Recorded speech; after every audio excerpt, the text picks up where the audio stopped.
As part of the Resource Management Act process, we are developing a national planning framework that deals with resources. So fundamentally, we need to know the Māori rights and interests, duties, responsibilities and obligations that arise to protect those interests if we're going to effectively give effect to Te Tiriti o Waitangi in this new regime.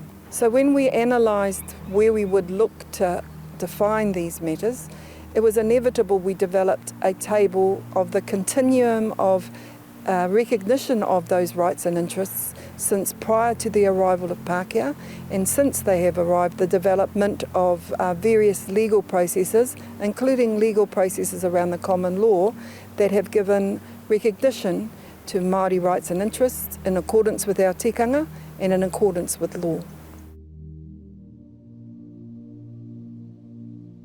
When you start on any analysis, you start with tikanga Māori as the framework of law that determines the nature of the rights and interests and who the rights holders are. And then, of course, once tikanga is taken account of, because Te Tiriti o Waitangi Article 2 protected those rights and interests and expressly protected the tikanga related to those matters, you must analyse who the rights holders are, the responsibilities of those rights holders and how they've been given effect to. So what are the rights and interests that are possessed by Māori in accordance with tikanga Māori? And one of the key ones is ahi ka, the right to possess all of those taonga where you live, where you're grown up, where you're nurtured from. And rights holders around land also inevitably become important in the recognition of how tikanga Māori rights and interests are to be given effect to. So tikanga Māori was the framework of law that Māori operated under, and it was given express recognition in two articles of Te Tiriti, Article 2 and Article 4 of Te Tiriti. So it's very clear that tikanga Māori was the first law of this country. It was primarily held at that time by hapu, and there was a recognition in accordance with custom that those with ahi ka, including landowners, those that had obligations to kāinga, marae, papa kāinga, were primary rights holders to ensure that the responsibilities of those rights and interests were maintained for the benefit of the collective, but also to ensure the well-being of the environment. And it's very clear that the rights and interests that our people had predate the arrival of European law and actually still recognised today as being in place and must fit within any new framework. If you do not recognise those rights, which have almost existed for thousands of years, but certainly since post-contact 200 years, then you start in the wrong place. So following the recognition of tikanga Māori, the next phase of recognition is the interface between tikanga Māori and Te Tiriti o Waitangi itself. So in 1840, that document becomes very important, and the principles that give rise to ensuring that the rights and interests and the rights holders and property rights holders are also recognised. And so a number of principles have been developed over the years to recognise how that might occur. The first one is the principle of rangatiratanga, that there is a recognition by the Crown and those that manage resources that primarily hapu, again, have the rights and interests that need to be protected. The second principle or duty is the duty of active protection. And that's a positive responsibility on the Crown to ensure that the rights and interests that Māori possess and were guaranteed by Te Tiriti are not affected with in ways without their free, prior, informed consent, and in ways that will be detrimental to the nature of the relationship that they have with their rights. Then there are other rights that are really important as well that have been developed. One of them is the principle of options.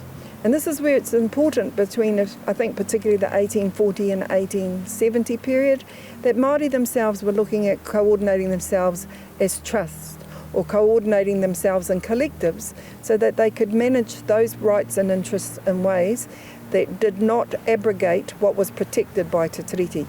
For this period again, it's primarily the hapu rights holders that are given ascendancy in the thinking in this period, and the active protection regimes extend to include At this stage, some of the emerging corporate holders of rights, like trusts and other entities that were provided for.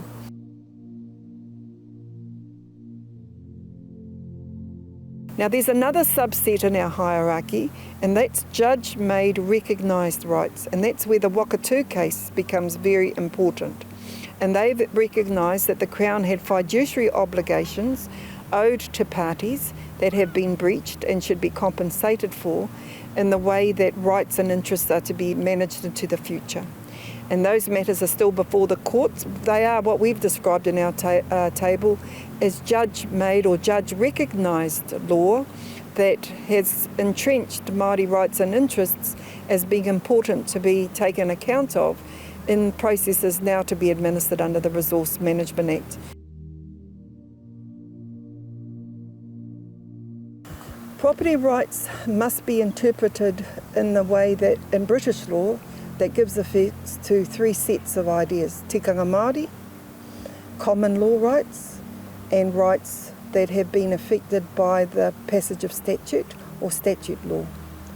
So property rights are embraced by each of those different parts of the law, and Māori rights must be protected and seen to be equal in operation and valid in operation in any of those segments. And they are. Just as property rights is something very important to European culture, the possession of land, of taonga, the obligation to care for those things were equally of important in the property rights regimes that Māori have. The Torrens system that came in at that period also recognised those rights and provided for specific kinds of title to enable Māori to hold their rights and interests, and that's been around now since the introduction of the Torrens system, which was about the 1870s. So while the Torrens system is created and formed from a British property rights perspective, it's traceable from when it was introduced into New Zealand and recognised Māori rights in the 1870s right through to this present day. It creates what they call an ability to trace the origins of rights so that you have certainty about those rights. So notwithstanding the establishment of the Torrens system, tikanga Māori still existed and operated. Where it was brought into the Torrens system, it was recognised and operated. Again, the primary rights holders at this time and right through to today's period are hapu, those that possess ahika and other rights of custom, and landowners and marae and other groups that give force to those rights. An important development in the 1920s was initiated by the late Sir Apirana Ngata, and he saw the need for a corporate model of development to be utilised to collectivise Māori rights and interests, recognising that there was a limit on its ability to be sold, but also setting up committees of management within a structure of an incorporation and shareholding arrangements to address the question of fragmentation that was arising. So incorporations have had a fundamental role in managing Māori property rights and interests since that period. Now we move forward to the last 40 years, to a period of treaty settlement transformation. So we have significant number of incorporations, we have significant number of trusts, we have significant number of marae, all operating under those ahika, tikanga Māori principles that have been in place pre-1840. The treaty settlement regime is really recent. It was about large natural groups, and it was about settling claims, both historical and contemporary, around Crown action that had fallen short of the obligations that had been set as the relationship expectations of the treaty. Now, that has initiated quite a different era in the kinds of structures that are being developed for rights and interests. And there are some special purpose vehicles that have been emerging. For example, in Tainui, we have a significant corporate body that's there to manage the financial assets that they got from their settlement. The Taurawa settlements, for example, have 4 or 5 hapu working together, some hapus working by themselves, Ngāti Whakaue and Tūhaurangi, some other hapu working in parallel arrangements. But all of them have been set up with the purpose of a treaty settlement outcome. So you see in the last 40 years the emergence of new entities, new arrangements for management that aren't necessarily hapu based, but sit alongside those original models of management that our people have developed in accordance with tikanga to protect their property rights. Since those groups have come into place, we've had other kinds of emerging relationships, and some of them are the various documents that have emerged from the settlement arrangements themselves, like the joint management agreements that are in place for the management of waters. The Te Maru arrangement, for example, in the Kaituna River is an arrangement that has been negotiated as part of the settlement between the District Council and those hapu to protect the environmental obligations of the Kaituna River. Like the Rangitaiki River Board, for example. That was an informal arrangement but has now been given formal understandings.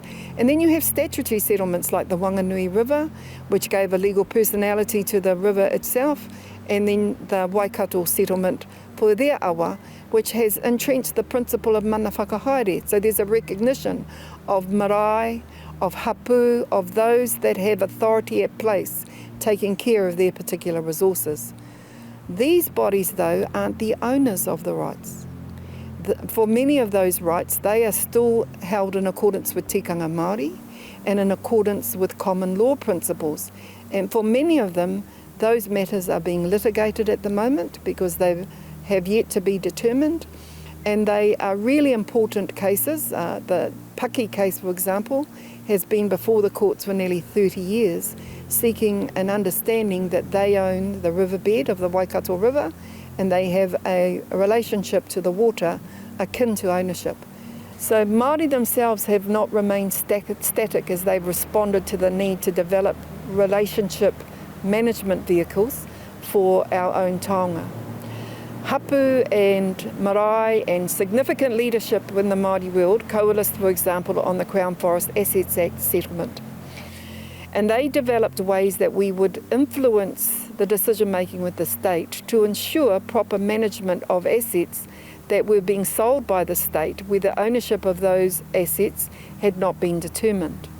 So the Crown Forest Assets Act arrangement came off the back of a significant negotiated outcome between the New Zealand Māori Council, Federation of Māori Authorities and the Crown to try and find a way to protect the forest lands for those hapu that possessed those rights and interests but were not identified yet, and to enable the Crown to continue with its privatisation agenda of forests. And we are only now 40 years starting to see the fruits of that visionary agreement.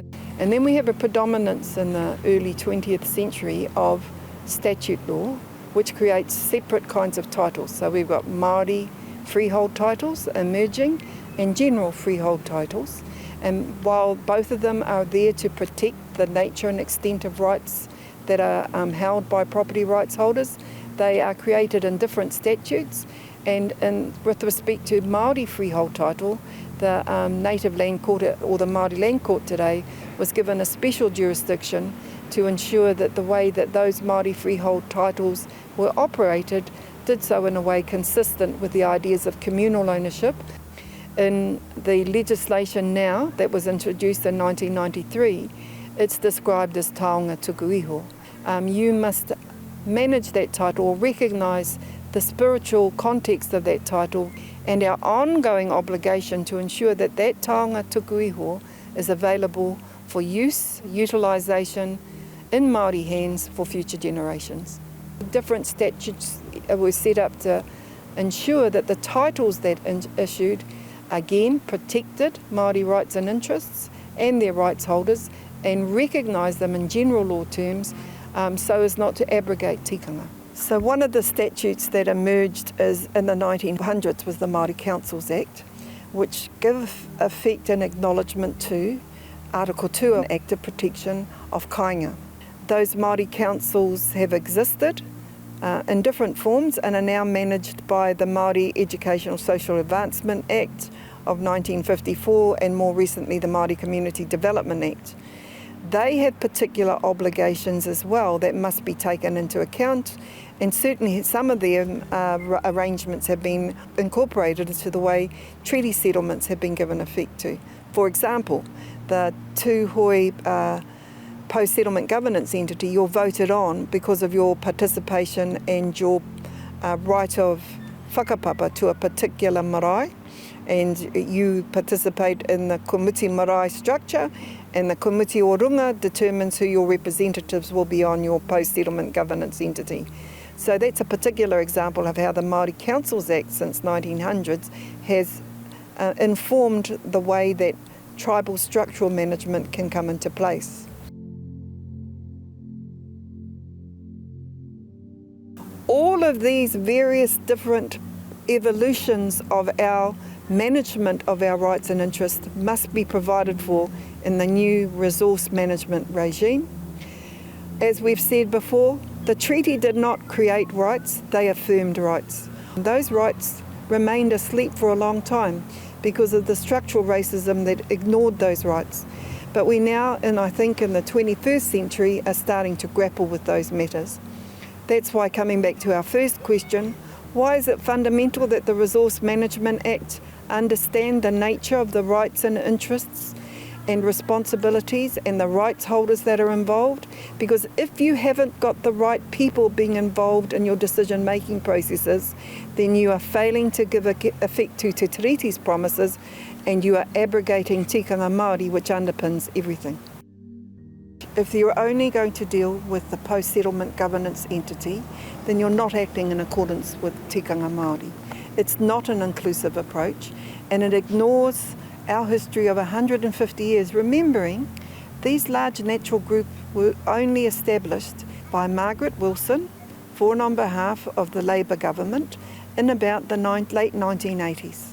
So we've got to be really honest that these entities are part of the participatory groups that need to be at the table, but they are not the only group.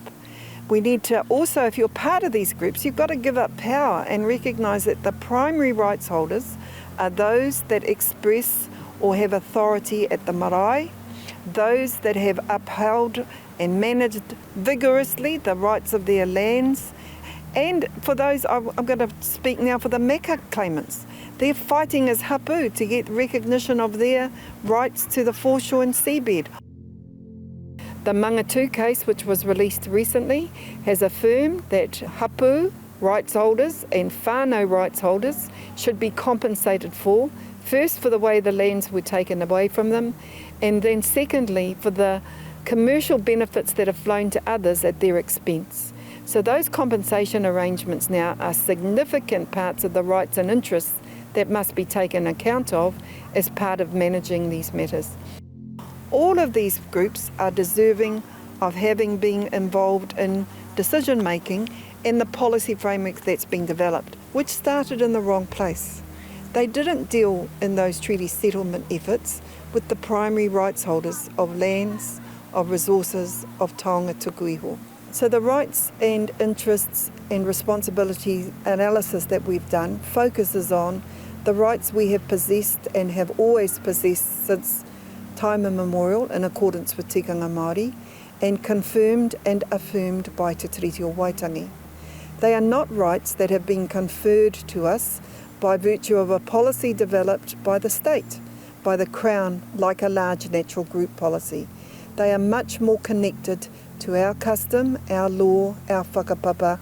It's really important you understand that before you start developing frameworks that invisibilise those rights or take away your authority to express around how those rights might be protected or taken account of or incorporated or given effect to as part of a new resource management regime. We have to be really careful that the last 40 years do not erase the thousands of years that we have used and developed our own intellectual understandings, our tikanga Māori, to protect our rights and interests. And we are, I think, very close to erasing some of that if we accept the suggestion, one-stop shop. You just go and deal with one group, one post-settlement governance entity. that is wrong. In the absence of that, we are developing again a new process of colonisation, because of course colonisation at its worst is about erasure of those things that are ours. I disagree with any suggestion that this is going to take decades to achieve. Māori are the architects of our own destiny, and we will create solutions of inclusivity in the same way that I hope my discussion has showed. We adapted for incorporations, we adapted for Crown Forest settlement arrangements and arrangements that saw the privatisation of our lands. We've adapted our decision making so that we work together with our neighbours. We've always worked as innovators in the modern context, and we should say to those that think it's going to take too long, the things that's slowing the process is educating an unwilling Pākehā who does not want to give up power to those people who rightfully possess it. Ko te timatanga, kei te ao Māori te mana tuku iho, te tino rangatiratanga, e ngā kawa katoa kaitiaki, e pāna ki te mana o te tai ao.